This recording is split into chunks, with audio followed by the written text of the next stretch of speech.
Hi, this is PR Sundar. Welcome to this special episode where I'm going to talk about some tax saving for you. And you all know that Finbingo.com has been my sponsor for a very long time. So this is my first video, and here we are going to help you to save some taxes. During the college days, and we never study, we always study one day before the exam. So the same way, we need to save some money for the purpose of tax and a ATC or ATCCD like that. So what normally we do, we never save anything throughout the year, and only we go and look for some investments towards the end of March. Now it is end of March, we have another only 1 week, and so many of you must be ready to do something. And some smart people would have done already, but most of us are not smart.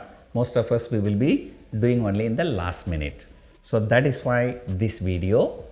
And in this video, we are going to talk about two things. And one is equity linked savings scheme. Other one is national pension scheme. Before going to that, how to invest in this equity linked savings schemes or national pension scheme? So that is where this Finbingo.com comes.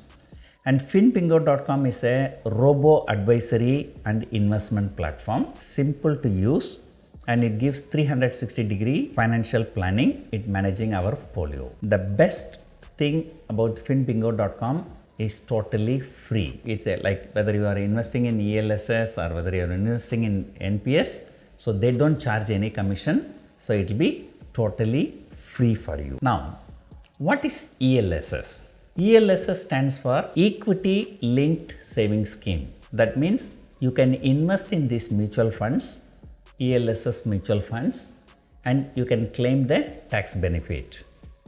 And there is a section called ATC where up to 1.5 lakh rupees you can invest and you can claim the tax. That means like you don't have to pay tax for this 1.5 lakh rupees. But generally people working class, you will be already having some provident fund. So that provident fund already comes under ATC. But most of the people, who are non-working, doing some business, they may not be having provident fund. And if they want to go very conservatively, don't want to take risk, they can invest in public provident fund.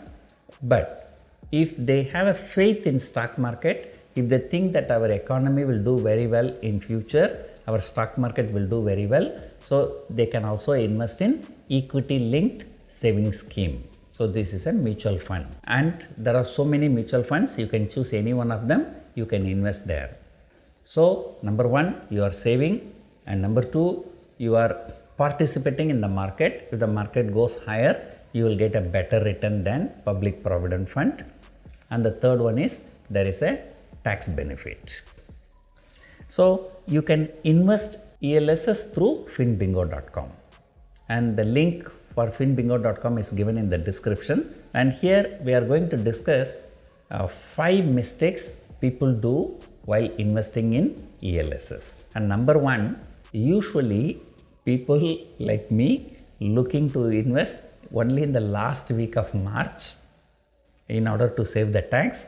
And then what to do? We go and put entire 1.5 lakhs in the last 1 week. And this has certain risk. So what if market crashes from here? This is called timing risk. And you don't want to have a timing risk. What is the best way?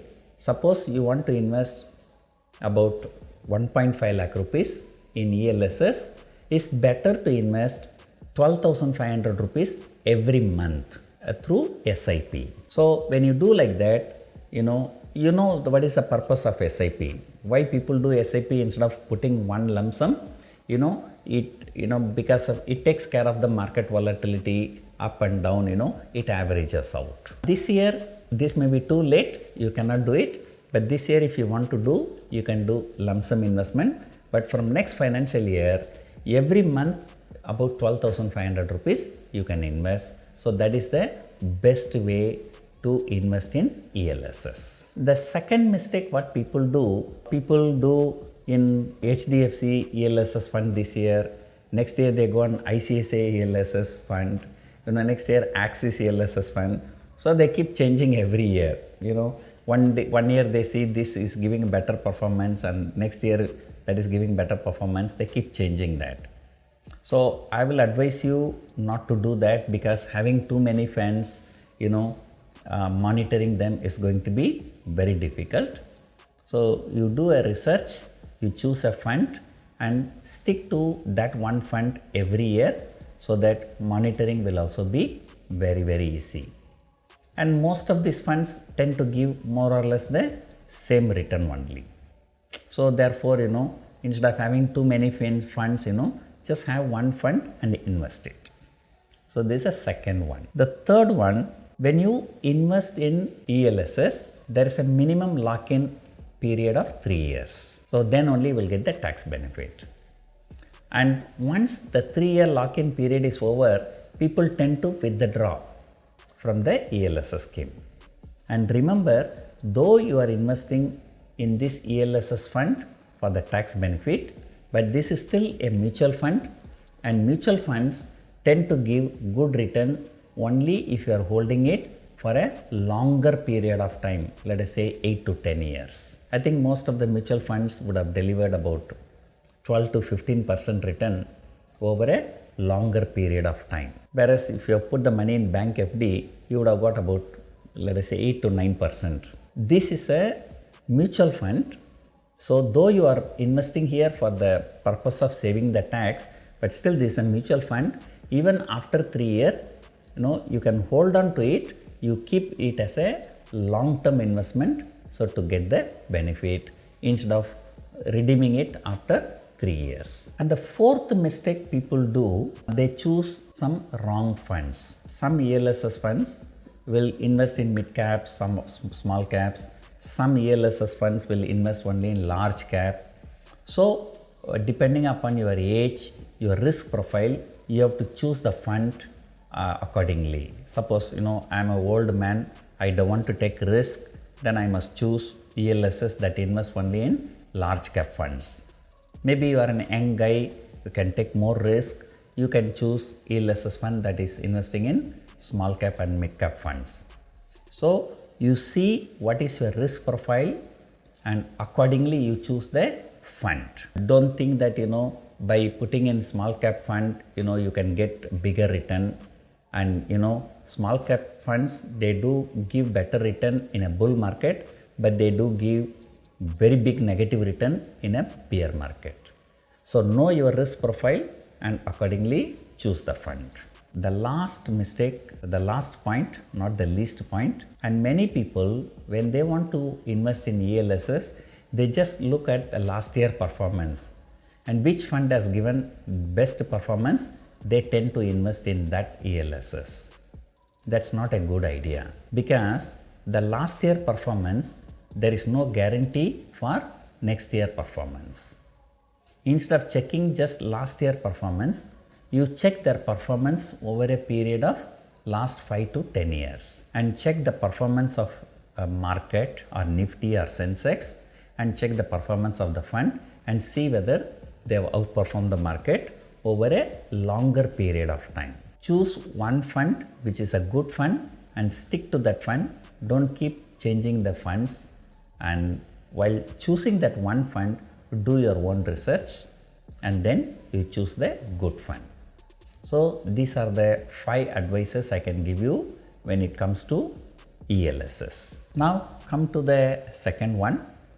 Assume that you have already invested 1.5 crore to get ATC benefit, and there is additional 50,000 you can invest in National Pension Scheme, and that will also be eligible for tax benefit.